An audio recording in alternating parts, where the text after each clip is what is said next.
Sexually assaulted at age 11 and savagely beaten by numerous boyfriends who were famous singers, she clawed her way to become a legendary R&B songstress in the 1960s. But her tragic death at 24 from brain cancer sent shockwaves through Motown with her untimely passing.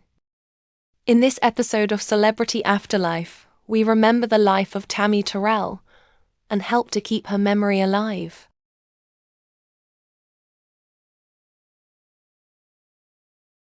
Thomasina Winifred Montgomery entered the world on April 29, 1945, born to father Thomas Montgomery and mother Jenny Graham. Thomas worked as a barber in his own shop and was prominent in the community as a local politician. Her mother Jenny was an aspiring actress, who according to Thomasina's sister Luddy, also suffered horribly with mental illness. Thomasina was the oldest of the two, and their parents believed she was going to be a boy. They had decided after her birth that she would be named after her father, and called Tommy for short.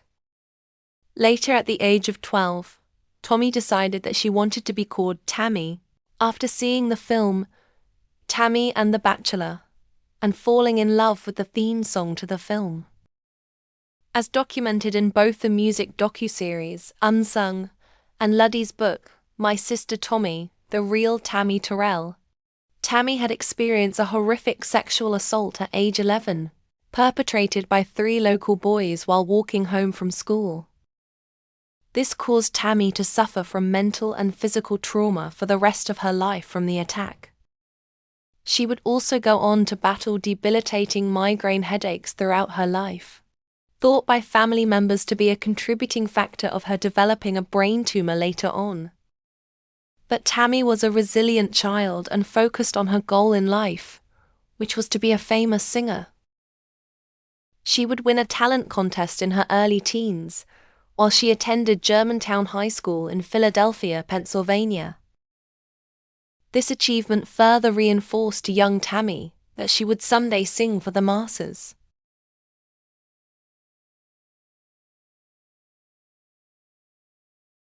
In 1960, at the age of 15, Tammi was discovered by Luther Dixon, going on to be signed to Florence Greenberg's Scepter One Records. Billed under the name Tammi Montgomery, she recorded the hit If You See Bill and sang backup demos for the female group The Shirelles. She made one more record for the label before leaving to sign on with future legend James Brown. Tammi was now under contract with Brown, singing backup in his review concert tours. A year later in 1961, Tammi created the music group The Sherries, but was ousted in late 1962 after being involved in numerous disputes with multiple members. 1963 saw her reaching number 99 on the Billboard Hot 100 with the hit I Cried, released on Brown's Try Me record label. Moving on from Brown, Tammi would co-compose a Checker Records, Burt Berner-produced song, If I Would Marry You, a duet she sung with Jimmy Radcliffe. This song would fail to chart, leaving Tammi with doubts about continuing to pursue a career in music. Following this, she stepped back from the music industry and enrolled at the University of Pennsylvania, majoring in pre-med studies, staying at the school for 2 years. During this time, she was approached by Jerry Butler, who wanted her to be his singing partner for a series of shows he was lining up at nightclubs around the state. Tammi agreed after reassurance from Butler that he would schedule their appearances around her schooling. As they were on tour in April of 1965, performing at the 20 Grand Club in Detroit, she was spotted by Motown CEO Berry Gordy, who wanted to sign her then and there to his music label. Tammi was overjoyed at the offer and immediately agreed. On April 29th, her 20th birthday, she signed on to become Motown's next superstar in the making. Her first hit came with I Can't Believe You Love Me, becoming her first R&B top 40 single, followed up by Come On and See Me, also released in 1965. 1966 would bring two more future classics, with Stevie Wonder's All I Do Is Think About You, and the Isley Brothers' This Old Heart of Mine Is Weak for You. Afterward, Tammi joined on with the Motown Revue, where she opened for the popular group The Temptations.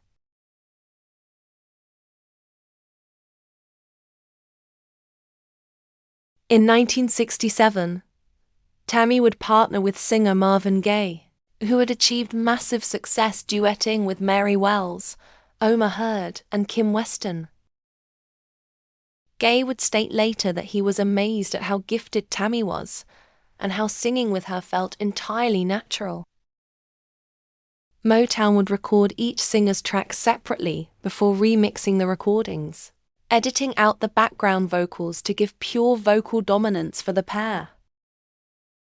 This was done on their first recording of the Ashford and Simpson composition, Ain't No Mountain High Enough.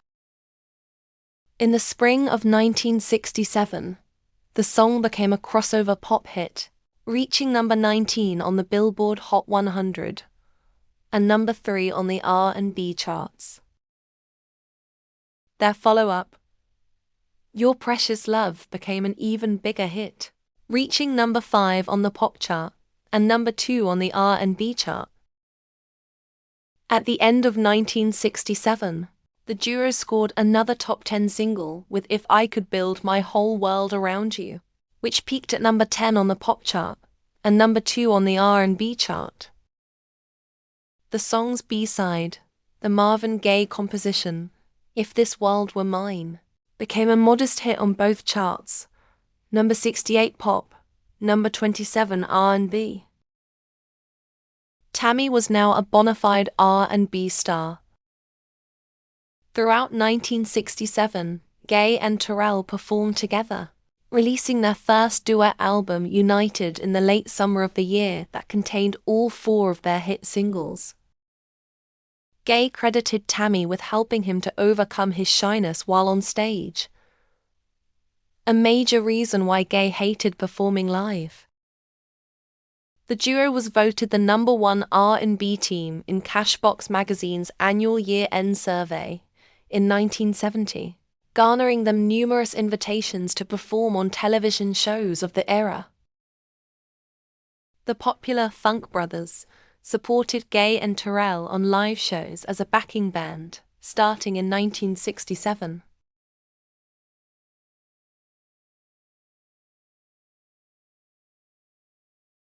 Just as everything she had ever wanted was happening, Tammi began suffering again from the debilitating headaches she had had in her teen years. Trying to push through the pain, Tammi insisted to others that she was well enough to continue to perform.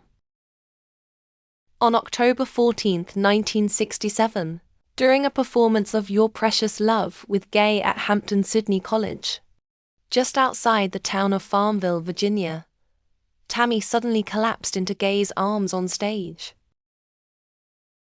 She was immediately sent to the hospital, where doctors gave a grim diagnosis of a malignant tumor on the right side of her brain. Returning home, she underwent brain surgery at Graduate Hospital in Philadelphia on January 13, 1968, remaining optimistic about her return to performing as she healed. Tammi returned to the studio after a brief recovery from her surgery, recording You're All I Need to Get By and Ain't Nothing Like the Real Thing at Hitsville Studios in Detroit. Both songs would hit number 1 on the R&B charts, leaving fans wanting more from the Gaye-Terrell duet team. Despite Tammi's initial optimism regarding her health, the tumor had returned, requiring even more surgeries. By 1969, she had retired from doing live performances, as ordered by her doctors amid fears that her condition would worsen. During this time, Tammi recorded her first and sadly only solo album, Irresistible, under the Motown label in 1969. The record contained no new songs though, providing instead tracks that had been previously recorded and had been shelved. By now, Tammi was too ill to travel and promote her record due to new tumors that had formed, leaving her dangerously weak, with her body numb and unable to remember the lyrics to her songs. There are conflicting stories about the release of Gaye's third album with Tammi, Easy. Gaye claimed that due to Tammy's operation leaving her too sick to record, Motown enlisted Simpson to sub in for her. This claim was also repeated in the books Marvin Gaye, What's Going On and The Last Days of the Motown Sound. Gaye would later state that this was a move by Berry Gordy that allowed him another money-making scheme. Simpson disputed his claims, saying that even though she was ill, Tammi was brought into the studio when she was strong enough to record over Simpson's guide vocals, therefore insisting that Tammi had sung on the album. Easy produced the singles Good Loving Ain't Easy to Come By, What You Gave Me, California Soul, and the UK top 10 hit The Onion Song. Tammi made her last public appearance at the Apollo Theatre in late 1969, where Gaye was performing. Tammi surprised Gaye by walking on stage between songs, when he rushed to be by her side as soon as he spotted her. The duo brought the audience to a standing ovation as they sang their hit, You're All I Need to Get By.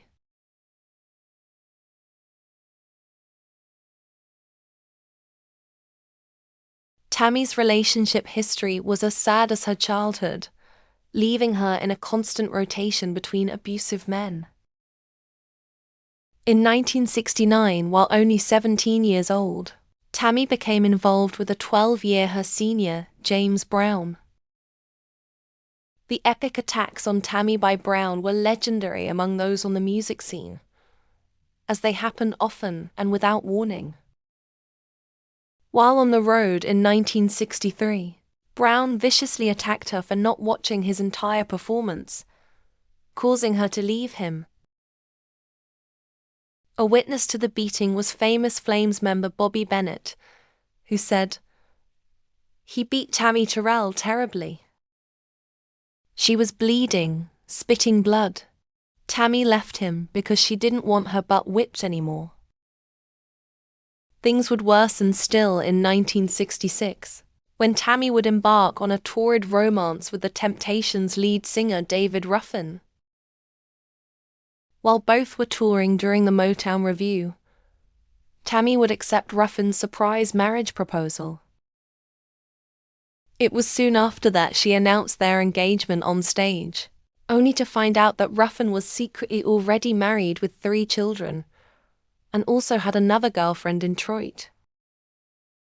From this point, Ruffin's temper and his drug addiction both increased, leading to violent arguments between the two.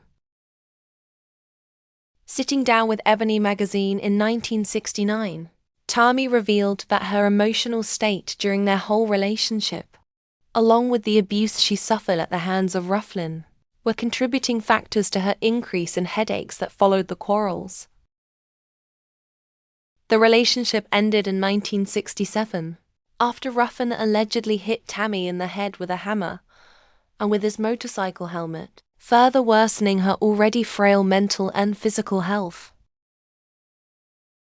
Afterward, Tammi would tell of additional abuse she suffered by Ruffin, claiming that he hit her over the head with a heavy steel chair and attacked her with a machete during one especially violent fight. Those present at the time stated that Ruffin would often have his bodyguards sit outside of the door, preventing anyone from entering, as he beat her to a bloody pulp. The screams from Tammi were described as blood-curdling. In Susan Whitel's oral history, Women of Motown, Brenda Holloway, Tammy's best friend, remembered her saying, "She was a very, very sad, sad little person who was looking for love, and she paid the price for the love she didn't have.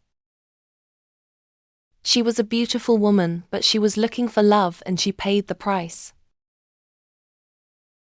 Maybe she felt guilty because of her looks. They feel guilty because they can get anyone they want. But once you get them, is this what you really want? After you find out about the person you've attracted, you can't shake loose. And she just got attached to the wrong people. She was vulnerable because her heart was exposed. At the time of Tammi's passing, she was engaged to Ernest Ernie Garrett, a doctor at the hospital where she was receiving treatment for her cancer.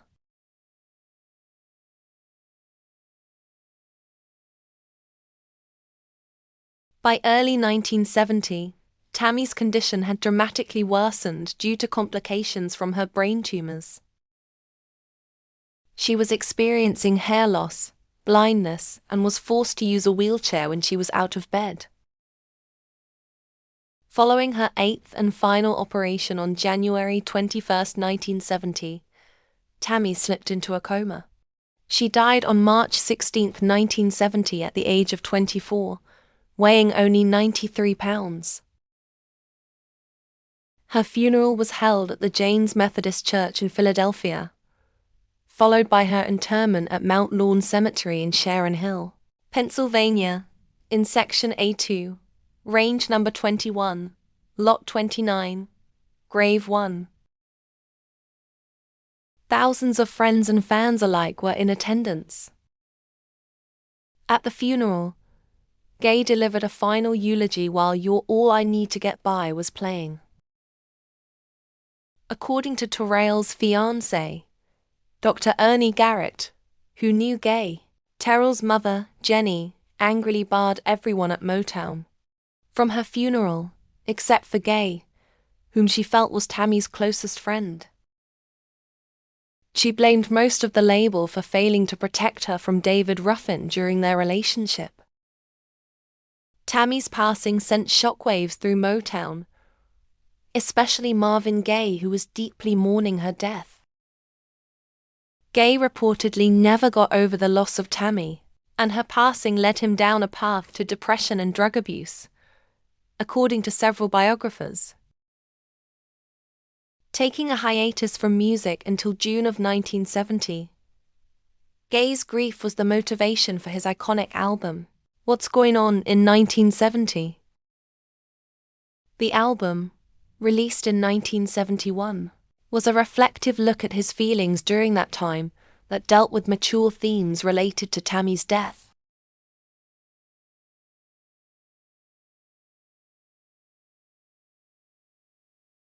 Terrell and Marvin Gaye were nominated for Best Rhythm and Blues Group Performance, Vocal or Instrumental, for their song Ain't No Mountain High Enough, at the 10th Annual Grammy Awards in 1968.